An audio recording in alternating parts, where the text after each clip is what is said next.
Welcome to another episode of Estate Planning Nightmares and How to Avoid Them. This is a show which highlights the importance of estate planning and why everyone needs to do it. And of course, the unfortunate consequences of what happens far too often if people don't plan. I'm your host, John Braddock, author of Click Here When I Die, and the founder of My Life and Wishes, The Legacy Vault, an online planning and document storage solution created to make things easier for those you love. Well, I've got a great one lined up for you here today, folks. I'm thrilled to introduce my friend and guest, Lindsay Wheeler, a native Nevadan with a remarkable journey in the legal and business worlds. Now, Lindsay earned her bachelor's degree in international business from the University of Nevada, Reno, and went on to obtain her Juris Doctor from Lincoln Law School in Sacramento. She later completed her MBA in 2018. Lindsay has a very impressive background, having served as a judicial law clerk for the late Honorable Judge Robert H. Perry and worked with the Nevada Supreme Court Justice Michael Cherry. She also played a key role as the Senate Judiciary Committee Secretary during the 2013 Nevada legislative session. With over 20 years of experience in the legal field, Lindsay founded High Sierra Legal to help people navigate the legal process affordably. And she also hosts her own podcast called Legacy Sips and Tips with Lindsay. And in the show notes, I'm going to drop a link to that too. Encourage all of you to check it out because it's an awful lot of fun. In Lindsay's spare time, she enjoys traveling, snowboarding, and exploring the great outdoors. But let's dive into her inspiring story and insights. Welcome, Lindsay. Hi, thank you for having me. Oh, you're very welcome. So you are in northern Nevada. Nevada. Yes, Nevada. we are. Nevada. You got to say it right. Only those that aren't from Nevada say it incorrectly, right? Correct. We get a little testy about that. I hear people up in Oregon versus Oregon get a little testy about that also. Correct. Great. Well, hey, we're going to jump into a few things here today because you've got a great background. So not only do I want to talk about, legal planning and estate planning, because as we both know, it's so critically important, but I also want to talk about some fun stuff because you're an extensive traveler and you just seem to have a really great time. So I want to share with the audience a little bit about that. But as I always do, I love to talk about passion, the why behind why people do what they do. What gets us out of bed in the morning? For you and I early on a Monday to record a podcast together, right? Absolutely. So I know you're passionate about a whole bunch of things: estate planning, travel, riding down big mountains on a board, and of course, wine, which we'll talk about. But let's start with the estate planning side. What inspired you to, with your background in international business and everything, up to say, you know what, I want to help people with their end of life and estate planning? Basically because of that. I mean, there's only one guarantee in life, and is that you're not going to make it. We are all going to die eventually, hopefully later than sooner. But yeah, if you've ever experienced the probate process or have had anybody who have had to go through the probate process, you will understand what kind of nightmare that is. Not only do you have somebody who's just passed away, you're dealing with that, you're grieving, you're sad, of course, you're dealing with all those emotions, and then going, oh my God, I have to file paperwork with the court now, and digging through paperwork and looking through people's file folders and all of that mess after you've just lost somebody. It is awful. It's horrific. It's not a quick process, which people don't understand. It takes usually a quick probate. It's usually around 13 months, which is quite a long time to have everything tied up, assets tied up. But then, of course, those creditors still want to be paid. So that mortgage, if that person's still being paid, and I don't know about you, but I can't cover two mortgages. So that's why I kind of got into it, that we can avoid all of that headache and that mess and make it so much easier for people and give them the ability to, take a breath, to breathe when someone's passed away. And that is through that estate planning and those revocable living trusts. Absolutely. And our story and, my book, Click Here When I Die. I was in the financial services world. I was an employee benefit consultant for 30 years. If you had told me, 10 years ago, hey, you're going to own a tech company and help people with end of life, I'd be like, but you're on drugs, man. I don't know anything about it until it happened to us, right? And then, like you say, it's like, is there a will? How do we find it? Is there life insurance? How do we find it? Start trying to track things down and piece it together, and then deal with probate and everything else. I mean, for us, and it was very small state for us, 1 full year. Yeah. And our family member lived right up the street, less than a quarter of a mile. So I can't even imagine if someone lives in a different part of the country or state trying to deal with that. And so I love to just refer to it as the morbid scavenger hunt, because that's where my family gets to dig through dead dad's shit, right? Looking for everything and tracking it down. So, wow. So how long have you been doing the estate planning side? And you started High Sierra Legal. So how long have you been doing that? And with High Sierra, what's the gap that you saw in the marketplace that you wanted to address versus traditional niche estate planning law firms? Yeah. So, I mean, I went to law school, so you don't have to, is what I always say. And I mean, there is a gap there for sure. So when I started High Sierra Legal in 2013, I was working full time with another attorney. I was working at the legislature at one point, and just there's a necessity for it that I frankly don't feel that people should be priced out of the legal, the justice system, if you will.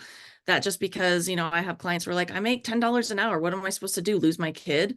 That's to me is not fair, or to have to deal with, exorbitant fees, or in the estate planning realm, when attorneys will take a percentage of someone's estate. I always say you're taking a percentage of someone's life, which I frankly don't think is right. So I flat rate everything. Nothing is billable hours. I don't deal in that because that's a nightmare for me. And just making that accessibility for people a little bit more affordable. Do I need to have a Porsche and mahogany desk and a really good looking secretary? Sure. Do I want those things? Maybe. Do I need them? No. And I don't, as long as I can pay my bills, I can have a little bit to go travel with and have fun, then I'm fine with that. I don't need the big mansion in, Beverly Hills or whatever it is that some of these attorneys have to justify that and have these exorbitant fees for people who most every day can't afford those things. So I like to make that legal system, or those legal vehicles, if you will, accessible to everybody. That's awesome. When we first started the Legacy Vault, and it was just direct to consumer at the time, we originally had a price point of $79 a year for people to store and secure all their important things, to help families to avoid the, pardon the language, but the shitstorm that awaits if they don't plant. And people would say to me, my God, I mean, that's so inexpensive. It's like, you can charge a lot more than that. Much like you. I said, I want this to be available to everybody. I want everyone to be able to access this. I don't want someone to think, no, I'm not going to spend $200, $300 a year. It's too much money. And you're right. Yeah. If I come to your office, Lindsay, and I walk by, your McLaren sitting out front, my first thought is, she's probably very good at what she does, but she also charges a lot. Yeah, and that's the thing, and that's kind of a misnomer too, that a lot of attorneys may charge an arm and a leg, but they may not be good practitioners. You never know. And that's kind of the gamble you take. And I know a lot of in my area, estate planning starts at around $5,000, $6,000, up to, the moon at that point, for basic paperwork. And a lot of times in the legal field, surprise or spoiler alert for everybody, this stuff is boilerplate. And it is that way because it's either statutorily set or it's legally code, whatever, your state follows. So we all are working off the same kind of format, because I don't want to be a judge, if you will, or a law clerk in a judge's office and have to look at all these different types of formats. That's why we have it set in a specified manner, because we all are on the same page, if you will. So, having to pay these fees for basically 90% boilerplate work is, I don't know, highway robbery to me in a lot of ways. And I know, I always tell people, I'm like, you're not really paying for my, expertise, a little bit depending on your situation, but oftentimes you're just paying me as your travel guide. I am your roadmap through the legal process. I speak the language. I know the journey of where we're going. I know maybe some of the shortcuts, but you can figure this stuff out. A lot of these things are becoming a little bit more accessible to people to figure out on their own because of the necessity of that, because there are a lot of people who can't afford six, seven, $8,000 to an attorney to do the work for them. So a lot of the jurisdictions and a lot of the courthouses are having, forms that they can download that you can do it yourself. They have lawyer in the library. They have a lot of resources online now. AI, frankly, has been pretty helpful in getting people to access the legal system and be able to do it on their own or do it at a more affordable rate. And that's where I kind of step in, as I'm kind of that bridge where I'm kind of helping you do it on your own, but I have the knowledge and maybe the education to help kind of guide you through it in that sense. And make sure it's legally binding and everything is designed to work as expected. And no, I love that. I think that's great. Affordability and accessibility are key for an awful lot of people. Have you seen like a massive uptick since the pandemic, since COVID? When everyone got locked down, did people start thinking, "Oh shit, I could actually die"? Which you were going to die anyway, but Right. it just opened your eyes a little bit, right? Yeah, with the pandemic sooner than later. Yes and no. A lot of people, I think, became more aware of, what's going on in the world and that maybe they should handle their affairs. Or if they unfortunately experienced somebody who did pass away during the pandemic and didn't have maybe accessibility to things, maybe didn't have the ability to take care of things because they were, in a situation where they were locked down or they weren't able to leave or take care of those things for those people. But primarily it's just an education thing. A lot of people don't understand, people think, oh, well, my loved ones will just deal with that. Or, with the bare minimum, people go, oh, I have a will, I've written something out, or I've typed something out and I've had it notarized. Okay, that's great. But your heirs are still going through the probate process with that will. All a will is the roadmap for the court to follow through that probate process. So a lot of people don't understand that. They think, oh, I'm great. My kids will be great. I have a will. Great. Thank you. At least we have some direction, but we're all going to court, to court and to probate. So that's where I try to educate people on that. There are ways to avoid that probate process, putting people on as direct beneficiaries if you want to do it that way, or creating that revocable living trust that will help avoid that probate process because you're kind of doing your paperwork and your probate process ahead of time. So we don't need to go to court because we don't need that affirmation because you've done it for us, which is cool. You have control over it. You're able to take care of things during your lifetime. You're managing it just like you would like a family business. And then when you're not here, your successor trustee or whoever it is that you delineated on there steps in, takes care of your family business right from the get-go. No lag time, no waiting, no going in front of a judge, and it's handled accordingly from there. So it's a little bit of pre-planning or pre-work to save your loved ones so much on the back end. So I always say, people get weird about it, like, oh, I don't want to do that. I'm going to die if I figure out my paperwork. And it's like, no, no, no, no. This is not for you. Honestly, this is really a gift for your children or for your heirs. Please give them that gift of not having to dig through your shit right after you've passed away. Like, oh my God, don't do that to your loved ones. It's awful.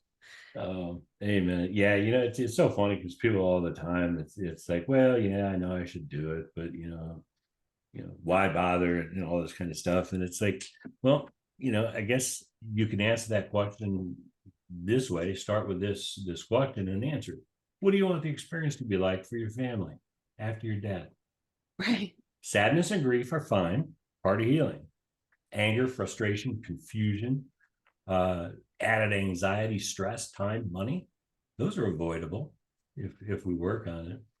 And it's interesting, you make that point, which I love, the differentiation between a will and a trust, designed to eliminate the added expense in the court probate. And what's really interesting is when I talk to people and they say, yeah, I've got a will and that kind of stuff. And if I just simply ask them, can you tell me, high level, what that's going to do for you? And 9 times out of 10, they describe what would be a trust. Right. They That happens a lot.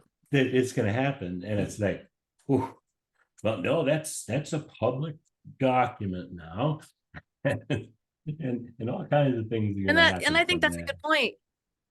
Yeah, people don't understand that either with probate. Probate's public record. Like I can literally go on the court website right now and show everybody and poke through people's lives.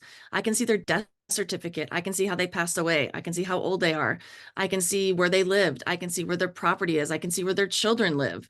Like, I mean, you can see all of that. And the will becomes public as well. So you can poke through that and look at that as well, which is a lot of people don't want their business out there in the world. But with that, that's what happens. It takes And it's rife forever, for you know, and that's it's the other rife thing. for scammers too, because there are Right. bad Yeah. People, people that find that, who are calling your widow or your widower, you know, telling you a story that, oh yeah, I was a veteran too, and let me help you with this and that, hmm and oh, trying to extract money out of someone that's just lost somebody. Yeah, because you're not in your right mind when someone's passed away, it's difficult. And if someone's like, oh, I can help you with this, you're like, great, and the expense of it, people don't understand that majority of attorneys will take a percentage of that estate. So yeah, you might think, okay, getting an estate plan in place, even if it is $5,000, right? So you pay an attorney in your area, even if it's $10,000, cool. Okay. That's super, super high end. Let's be real. That's exorbitant. It shouldn't cost that much. But even if it did, that is saving your loved ones tens of thousands of dollars because think about, property values these days or your full estate. So you consolidate your entire life and you have one lump sum. You have a $500,000 house. You have some investments, maybe that didn't get, a beneficiary on there. You have a bank account. You have some vehicles. So say at the end of the day, you have, $700,000 or maybe even $1 million.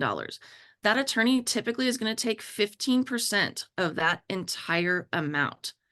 An average probate that you'll pay an attorney is usually around $26,000, $30,000. That is money that could have went to your children, to your heirs, or to whoever you wanted to go to.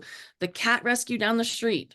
That $30,000 could have went there by you just ponying up a couple grand at the beginning to take care of that stuff. So like pick your poison of what you'd want to do.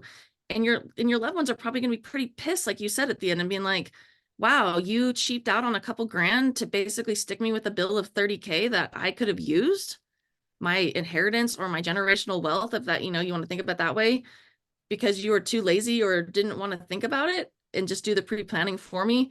Cool. Thanks, mom. Like it's not fun. Yeah. What do you want your family to experience after you're gone? Yeah. I Like hate for me, I want to that. make it as easy as possible for people, like Cheap why would I bastard could have want spent people to three thousand struggle? dollars. Could have spent 3 grand, but no, he didn't. Cost us 30 in 2 years in court. Yeah. And even then, like, that's my whole kind of soapbox is that, I try to make it as affordable as possible. If you want me to do it, my full, concierge service, as you will. But I also have an offering where I make it as easy as possible. I have the price points. You can do it yourself. I have a step-by-step tutorial, course essentially that you download the documents, you fill them out at your leisure from your home. I have it where we can do it for you, where you just send us your information. We get it. We, kind of do the documents for you and email them back for you, and you take care of the rest of it. We can get you an estate plan as low as $297. Wow. So even then, your loved ones are going to be like, wow, $300. You couldn't have just sat and for, 40 minutes and got this done. Awesome. Right. So I love what you're doing at High Sierra, and you've obviously led into this other thing because you're an entrepreneur and you're busy and you're doing a lot of stuff. So High Sierra is a lot more planning, and we're going to help you, but at an affordable way, and we're going to make sure we take care of family. But you have almost a DIY Mhm. option, right? Through another kind of side company that you have. Can you tell me a little bit about that? Yeah, so the full concierge is High Sierra Legal. That's usually typically more Nevada centric. We do other states, of course, as well, but usually that's for our Nevada residents. And that's, full hand holding like you would expect as a normal, estate planning firm, if you will, who's going to take care of that doc prep firm. With that, then, because I did see the need of it, that people are like, well, I still can't even afford that. Okay, here you go. I have a do-it-yourself option, $300. You're able to go on there. I have all the forms, all the documents you need, video tutorials that walk you through it. So I'm hand holding you, but on a virtual level, if you will. There's really no excuse not to get it done. And then we've also offered that we do it for you. So kind of like, the normal, like you think about legal Zoom or like wills and trust or whatever, those kind of less personalized services, but still get that done for you. I think Susie Orman has one, which is good too. And then so we can do it that for $600. You'll have your full estate plan done for you. You get it, you print it out, you get it notarized, witnessed, and then you can go ahead and then transfer your assets from there.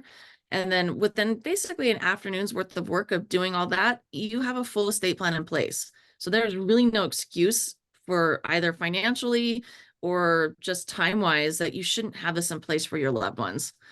So we try to make that as easy as possible. So yeah, we have High Sierra Legal, and then we have Your Estate Plan online, and that's our kind of do-it-yourself option as well. So you have the full gamut. And even at Your Estate Plan online, we offer a payment plan even. So, I mean, there's zero excuse for anybody not to have their estate plan in place. And we're national, so we're all, throughout the nation for your state, for you. It's customizable. It's not really as generic as some of these other ones are. Like, it's definitely customizable to your situation and your life, because everyone's life's different. Absolutely. And that's great, because I was going to ask that. It's like, now this is not just for people in Nevada. Did I say all right? Yep. Good job. Thank you. Trying. So yeah. No borders here. If you're in Florida, New York, New Hampshire, Arizona, check it out, because as you probably all get tired of me saying, it's like, statistics are still pretty damn strong. 1 out of 1 of us are going to die. Yeah. We just don't know when. And don't give me the old excuse that, well, I have time, because you don't have that crystal ball, and neither do I. So just get it done. As Lindsay said, you can get that done, half a day or so. And then you've got peace of mind. That's like half a day for like you to go to the bank and the DMV and the recorder and funding. To get the paperwork done, it's about 45 minutes from the comfort of your couch. Like, it is not difficult, and this is where I think I get really frustrated with. I think a lot of practitioners try to make this more complicated than it is. Because why? Because if you were told, man, it only takes me an hour to do your paperwork and I'm charging you $6,000, you're going to be pissed. So, I mean, often, don't get me wrong, you're still paying for us to go to school and to have our expertise and the knowledge that we have. But, at the end of the day, an attorney's office is going to hand this off to a paralegal who they pay a fraction of the cost to do all the work. They maybe skim it over, and then they do, they maybe meet with you a couple times to justify that portion out front. So, there's really no excuse for you not to have it done, because it is that it's basic information. And people, like I said, try to make it more difficult than it is. A trust is basically 5 things. It's who you are as a trustor, creating the trust. It's who you're going to have manage the trust, which is typically yourself in the beginning. That's your trustor or your trustee. Your success, your trustee is going to manage it. So you, the trustor, creating it. You, the trustee, is going to initially manage it. What we're going to call the trust, which is usually your name. If you're not able to manage it, either you're incapacitated or you're dead, who's going to manage it from that point? That's your successor trustee. And where does your shit go? That is a trust. Bare bones. We could literally write it on a piece of paper right now if we wanted to. Yes, there's more language in there of things of how it operates and how it's managed and what have you. So usually a typical trust agreement's around 18 to 19 pages, maybe 20 pages, depending on what you want in there. But it gives you that control. And the really cool thing about an estate plan and a trust as well, with a revocable living trust, is that it is changeable for your lifetime. You're able to amend it. You're able to revoke it. You're able to go in there and say, well, my kid, is not acting so good right now. Let me put some parameters on there. Or the very minute, my thing is that you have children, especially underage children, you should automatically have an estate plan. Automatically. You should probably also have life insurance automatically too for that, to take care of those underage kids, because as we know, bad things happen. And if something were to happen to you and you have an underage child, who's going to take care of that kid? You might not want your great aunt Tess to take care or raise your child. You might want your best friend down the street who has children the same age and has same kind of values and morals that you would want your child to be raised as. You can put that in your trust and your estate plan. You have that guardianship nomination for where you would prefer your children to go, that if you weren't here. That's first thing. And then secondly, you can put parameters on that. So you're still parenting your children from beyond the grave. So if you don't have that and you have underage children, whatever you have it for your life, maybe you have investments, maybe you have benefit, life insurance, maybe you have bank accounts, maybe you have good assets.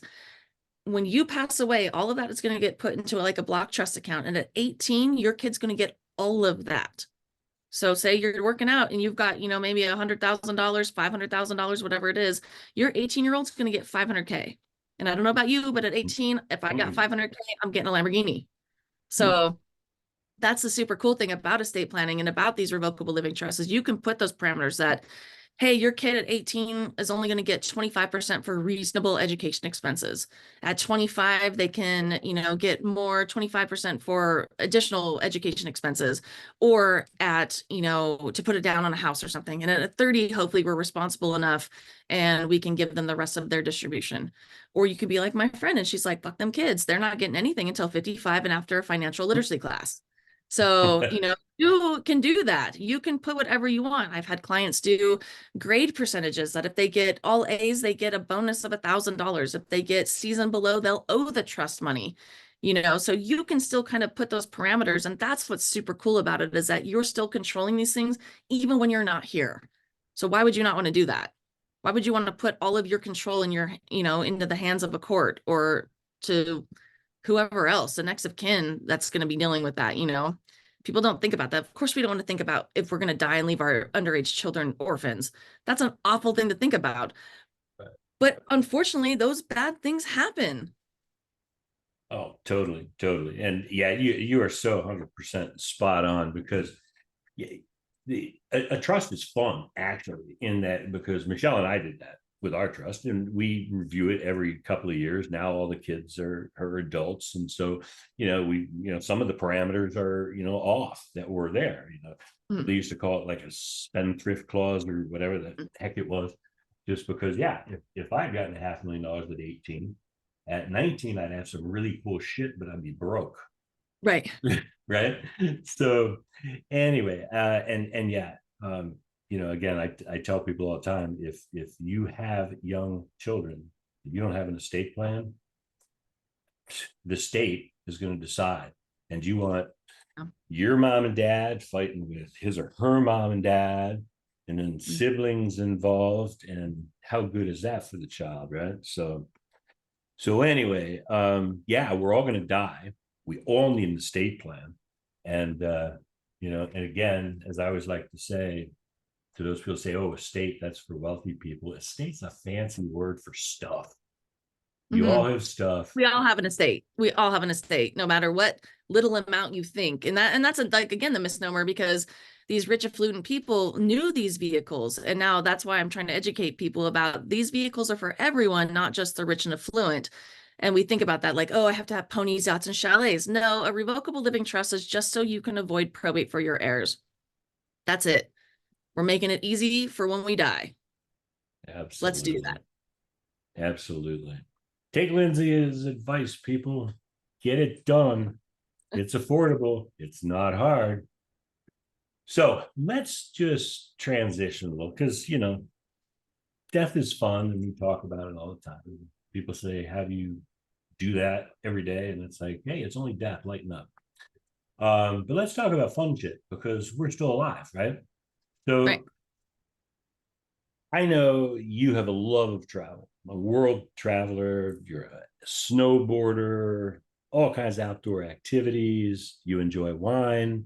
So let's talk about for a few minutes, just like travel. Where do you go? How do you balance your professional life with living your own life? Yeah, so that's kind of why I went on my own. I have, my undergrad's in business. I have an MBA. I have a really passionate for business and getting people set up a business. You don't want to work for the man? Call me. I will definitely coach you through that. I'll be your hype man. I'll get you what you need to get that happening. You want to sell Funko Pops out of your mom's basement? I got you. That kind of stuff. So I really enjoy that, and living a life, because we are going to die. Why would we want to suffer and toil, for misery, essentially? So I've kind of curated my business. So we're, especially with the pandemic, people are more comfortable being online. We're doing Zooms. Like, we don't need to be in somebody's physical office anymore. And so I've really got it to that point where I can travel. I still work with people. I still make sure that we have meetings. Sometimes I adjust the time frame just because of where I'm at. But yeah, I love to travel. I've been to 30 countries so far. A lot of those I just keep going back to because I just enjoyed them so much. Just got back from a trip from Ireland and France, which was incredible. That was super fun. I love to ski. Well, I don't really ski. I snowboard. So I love to snowboard. I kind of live for the snow. So wherever snow is, I usually go, and really enjoy wine as well. My boyfriend's a winemaker. And so I I hang out in the wineries as well. Well, it's awesome because I love your podcast, Sips and Tips, right? And we were joking before we started recording this morning that usually when you're doing your podcast, you're enjoying a nice glass of wine and Yeah. those kind of things. But seeing as how it's early in the AM for you and I, where we have some coffee going on, so Yeah. but it is I love that with the interesting. podcast. Yeah, so the podcast has every episode has a new wine that I've been drinking. If any winery would love to sponsor me, I will rep the shit out of your brand. So, put that out there. So Dang. if any winery wants to send me free wine, I will talk about it all day long. It's funny. About a year ago, a good friend of mine who's up in Washington State and I were doing a once a week show, and we did it for probably about 3 or 4 months for kind of his and my network. So we really didn't set it up as a podcast, but it was a live Zoom where we had discussions, and we called it Legacy and Libations, Oh yeah, that's a good one. where we talk about death and the beverages that get us through Oh, that's perfect. it. Yeah. So, yeah, lots of fun. So where's your favorite travel destination after being in 30 countries? Is there a favorite, or if I you could love only Japan. if you could only get back to one because the end was near, where would you go? So I think about Anthony Bourdain, who is just an incredible person. And he said, because everyone's like, oh, he'll pick France because that's, kind of his thing. He said, nope, Tokyo, because you can get whatever you want in Tokyo, whatever it is. Japan is an incredible country. It is super clean, super tidy, organized, incredibly nice people, cultural, historical, geographical. Like they have the most incredible snow, frankly. Top 5 powder runs of my entire life was in Japan. So, and then they have, all the way down to, Okinawa, they have, tropical, you want to go diving, you want to go check out all that stuff. So it's geographically super diverse. They have hot spring areas. They have the major, obviously, city, they have Tokyo, and they have, all the other major cities. Kyoto is their historic city. It's just, it's such a cool place. I'm also very partial to Europe, of course. I love France. My dad's English, so I have that root history there. So I do really enjoy Europe, but Japan is incredible. It is an incredible country. So if you can go, and it's safe. So if it's your first time traveling, you think that's a really big trip, that's kind of nerve-wracking, you'll be fine. Japan is super cool. Like I said, clean, tidy, organized, extremely safe, extremely safe. So you can feel rest assured that you're going to be comfortable. No one's going to be robbing your backpack. So that's always nice too. Very cool. Very cool. Awesome. Well, as we wrap this up, Lindsay, is there anything that I didn't ask you that you're like, dang, wish you'd asked me that question? Not really, just hammering it in there that you're all going to die. I know we don't want to think about it, and I know it sucks, but bad things happen, and hopefully we'll all live to 110, have a beautiful long life, and all of our loved ones will be there when we pass away. But the reality is that bad shit happens all the time. And I that's my job. I deal with bad shit. So this is probably why I drink and snowboard a lot. It's heavy, you have to deal with this, and people being lost in accidents or tragedies or suicide or whatever it is, or just passed away unexpectedly. It's difficult and it sucks and it's hard, but we all have to understand that it is going to happen. And so why wouldn't we do a little bit of pre-planning to make sure that that is as easy as possible for people? Having your shit organized, having it in like the legacy vault like we have, or my life and wishes, having it accessible for people. Don't make people hunt around for your stuff in your house. Like, that's not fun. Don't make people wonder where your bank accounts are, or if you have investments, or maybe you have your travel slush fund that your spouse doesn't know about. You let people know who's supposed to know that, when that time comes. Make it as easy as possible. And we have ways to make it as easy as possible. Why would you not take advantage of that? So it's kind of my soapbox on that a little bit. Absolutely. I love it. Well, yeah, you're right. We are all going to die. No one wants to think about it, but make a plan, put it in place, then go out there and live each day to its fullest, like it's your last, because you never Well, know. that's what I tell people too. I'm like, you have this all in place. I go, bitchin' now. You can go skydive. You can go swim with the sharks. You can do whatever you want now because it's already in place. You're not like, oh, well, oh, if I die today, oh, they have to deal with this stuff. No, you've already done that. So you can YOLO it up if you want to, so that's my catchphrase. When you think of death, think of me. So we'll get that handled for you. Like I said, on every facet you need it to be done, do it yourself at $297 to, we can do it for you and semi handhold you for $600, or we can do full concierge at High Sierra Legal flat rate, typically under 300 or 3,000, way more affordable than the attorney. There's honestly really no excuse for you not to get this done, because we offer every availability for you to do so.